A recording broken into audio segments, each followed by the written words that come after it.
up, buddy? Man, heck of a night. Does this one overall stand out to you? Yeah, I think that's what everybody was saying in the back, that this is the best one yet. I mean, these kids, it gets harder and harder every week because you see these guys that come in, you look at their records, you see what they've done, you look at their opponents. I mean, this kid Patrick White, his opponent's records are 16-4. I mean, the kid's 9-1. He's got 9 knockouts. And, you got Valdez 10-0, and these guys go to war. This is the place to be on Tuesdays, man, if you're a fight fan. These kids are fighting their asses off. So fun. When I was younger, I couldn't wait for USA's Tuesday night fights religiously. I didn't give a shit what was going on in my life. I watched USA's Tuesday night fights. This smokes USA's Tuesday night fights. Smokes it.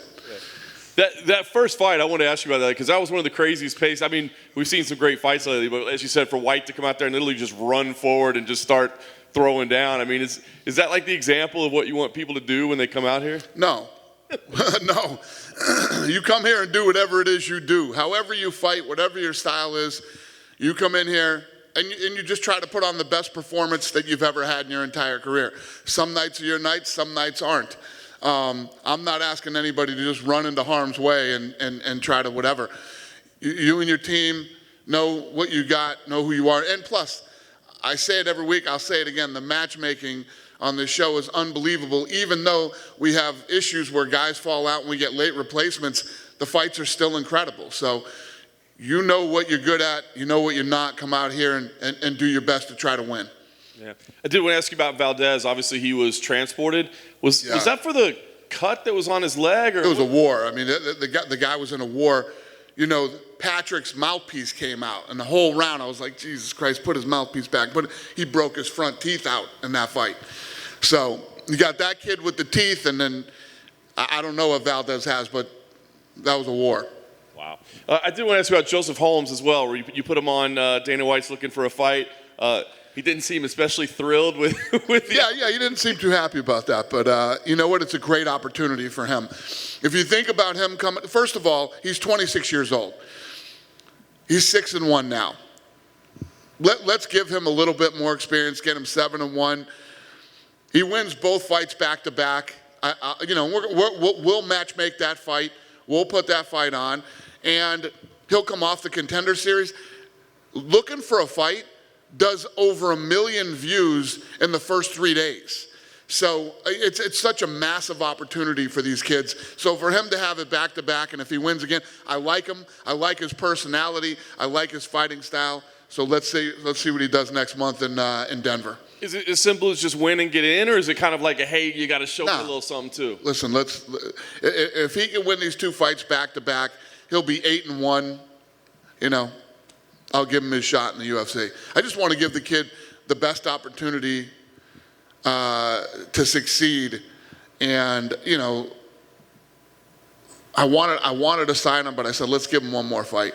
He accepted it, so it's a good opportunity for him. Really good. Yeah. The other 3 winners, Malott, Hernandez, Garcia, I'm just curious, did any of those performances stand out most to you, or was there anybody that you looked at and say, man, we got somebody special, I think, tonight? If you look at the Garcia fight, great chin, kid, awesome counter puncher, got big power. Going in against a kid who didn't make weight, still took the fight, and looked very impressive, and is now 10-1. And then Hernandez. I mean, Hernandez fought a kid with twice as much experience as him. And again, when you look at opponents, 44-19, his opponent's records just, and then the main event was a no-brainer with Mike. Big, powerful, strong kid, Canadian. No-brainer. No question. Just 2 quick ones outside tonight, Dana. I wanted to ask, we'd been talking about fighter pay, and you said anybody can tell you how much they make. I was curious what you thought about Conor McGregor releasing pay-per-view. Did he tell you what he makes? Well, he didn't say what he made. I don't think he did that, but he did put out a tweet that showed his contract in January, 1.5 million pay-per-view buys. Are you okay with guys putting out information like that? That it's the hard number that we don't normally see? Listen, I told you the fighter pay thing. It doesn't matter to me. If these guys want to let you know what they make, I mean, you guys asked Holland the other day, and what did he say? He said people were hitting him up for money after I said it. It's just, that's it. Most of these guys want what's called an LOA, where you don't get to see their money. Most of the fighters want an LOA. They don't want people to know how much they make. And you can imagine why they don't. People start coming out of the woodwork and looking for money when they think you got it. I think everybody likes the whole, the poor UFC fighters don't make any money, because then nobody's asking them for money. So. Well, are you okay with guys posting pay-per-view buy rates, or would you prefer that information stay private as well?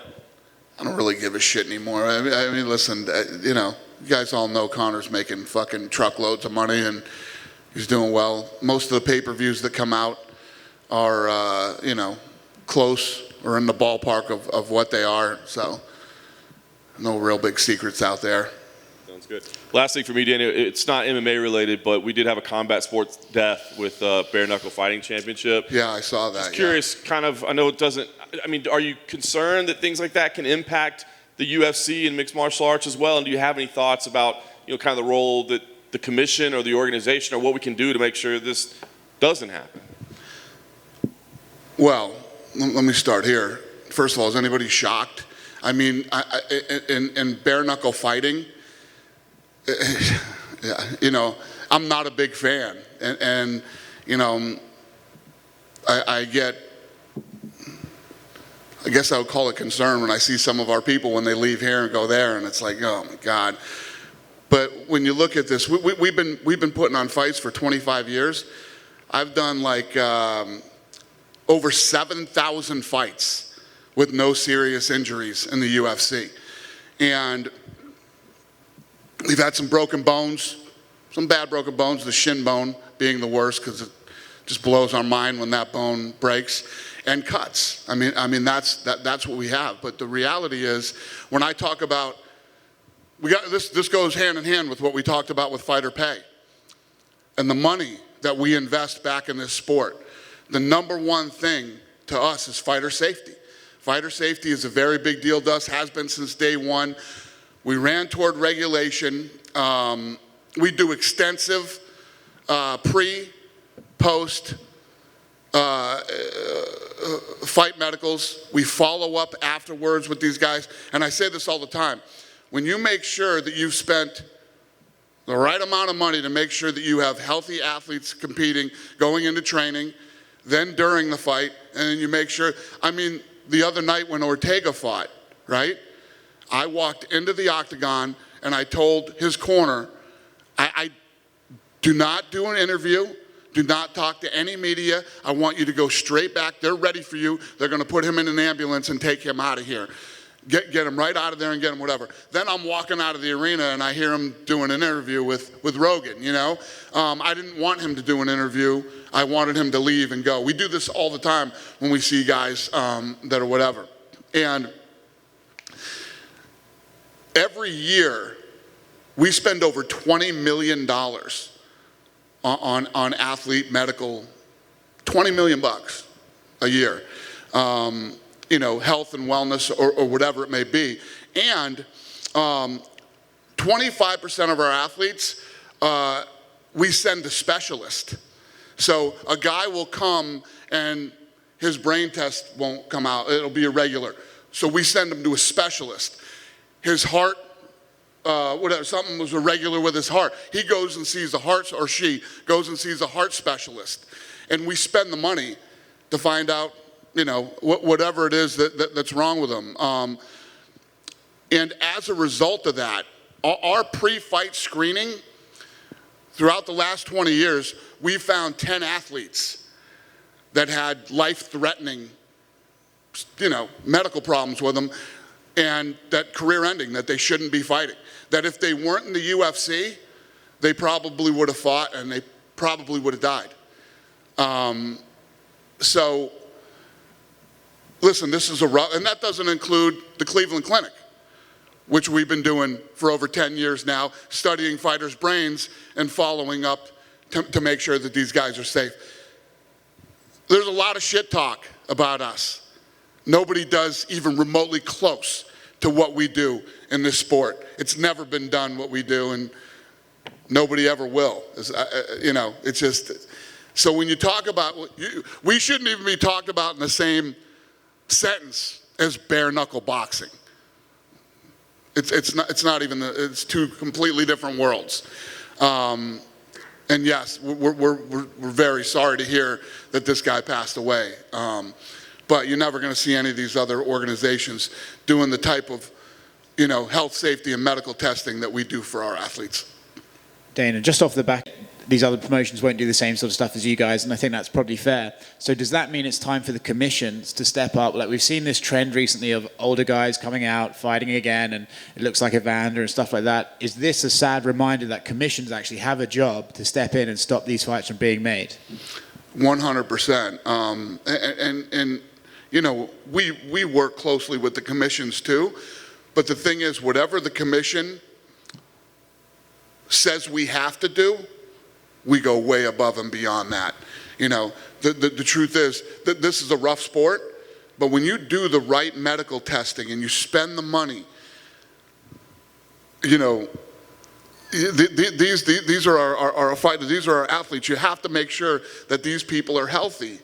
And there's never going to be a situation where an almost 60-year-old Evander Holyfield is healthy to fight. I mean, you're never going to convince me of that. It's a bit of weird to switch gears, but going back to tonight, is it harder to say no to a guy when Uriah Faber is next to your head shouting that he deserves a contract? That's who I was just fighting with when I came in here. I was fighting with Faber. Yeah, no, it isn't hard with Faber yelling. Faber never stops yelling in my ear. Do you get many fighters hitting you up when their guys are on? Do you get many text messages and messages? The whole night, yeah. If their fighter is involved, yes. I get the text saying I have to sign him. With Patrick White at the beginning, it's a bit of a weird start, like he didn't have his cup in or his mouthpiece, and then he comes out and fights like a crazy man for a couple of rounds. Are we likely to see him back here again? Because he might not be refined, but he's certainly exciting. That's another thing that happened tonight. I was talking about how his mouthpiece came out and his teeth broke, and I was talking to Herb after the fight about it. And Herb was saying he had a piece of shit mouthpiece, like a $1 mouthpiece that you would buy.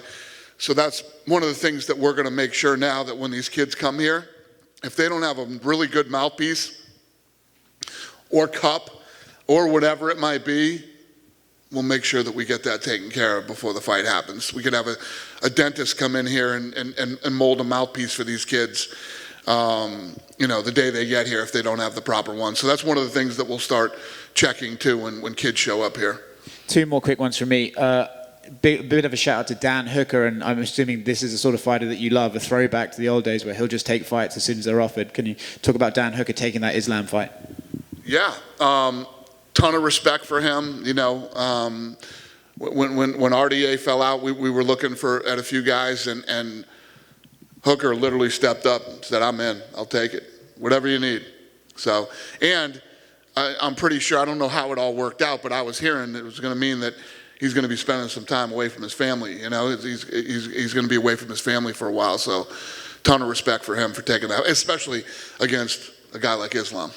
And lastly for me, I know you were there last time. Do you have a prediction for Fury Wilder this weekend? I just think Fury's too good. I think Fury's got that number. Me too. So Dana, it looks like Dawkins and Holland is in the works. Is that a done deal for sure, happening, that rematch? It looks like it's happening possibly next month. Yeah. Did we announce it yet? I think sides have talked about it, but I don't think you guys have said anything yet. Yeah. But you could feel free to. Yeah. Well, yeah, it's being worked on, yes. Now, is that them hitting you guys up saying, make this happen, or is this you guys saying, hey, I don't know how this came about. Holland fought the other night, had the headbutt situation, then apprehended a suspect in Texas and held him till the police came. Now he's got another fight. I mean, this kid ended up being, I like him very much. He and I have become close. He's a special kid. I like him a lot. And that was kind of my follow-up. Do you ever feel like you should say something to the fighters and be like, I know you guys are fit, you're athletic, you want to go out there and do things, but do you ever try to tell them, hey, maybe if you see a robbery, don't get involved? I mean, I know you guys used to tell them not to go jet skiing and not to do dangerous things. Yeah. That kind of went out the window, but... Stay out of violent crimes. I think it's just, realistically, when you really think about it and you look at our athletes, these guys really are fucking superheroes, man. I mean, they really are.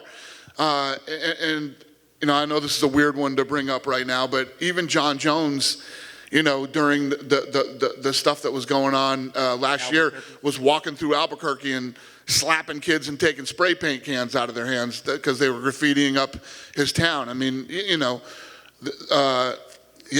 these guys really are superheroes in a lot of ways, man. It's cool. Thanks, Dana. Dana, with the retirement of someone who luckily won't be doing exhibition fights, just a quick statement on him, and if he ever was to fight Conor, your thoughts on Pacquiao retiring, and was Pacquiao and Conor ever really going to happen? What was the question about the exhibition? Your thoughts on Pacquiao's retirement, and then Pacquiao and Conor ever fighting? Had Conor beat Poirier, I know that they were talking about it. I know they wanted to do it. Obviously there was a lot of things that needed to happen for that fight to happen, and they didn't, so it didn't. But I don't know. I don't know if that fight would have ever happened. And did you ask me a question about exhibitions? No, luckily Pacquiao won't be doing exhibitions. Exhibitions, yeah. Just your thoughts on the legend retiring from I'm not a big fan of exhibitions. It's just it's a bullshit loophole, in the system for guys that shouldn't be fighting to be able to fight, But whatever, man. And your thoughts on Pacquiao, just in general, I'm a huge fan, always been a huge fan. I love the guy personally and professionally. He was so fun to watch and accomplished incredible things. And, he also looks like a guy that's going to have an amazing political career one way or the other, now that he's retired. So good for him. Couldn't happen to a better human being. Thank you, Dana. Yep. Dana, just last one here. How serious do you take this Henry Cejudo talk of coming back to fight Volkanovski? He said you guys are having a meeting this week. I don't know. I listen, he retired, and you've been off all this time, and you want to come back and fight Volkanovski and jump the line and, jump over Max and all these other guys that have been there? It's a tough conversation. But Alex says he wants to fight before Jair and Max fight. He's willing to fight even 155ers. So you think I should do it? I think it's a fun fight, but I don't call the shots. Do you think I should do it, is what you're saying? In my opinion, I think it's a great fight, but... So yes. Yes. Okay. I'll take that into consideration.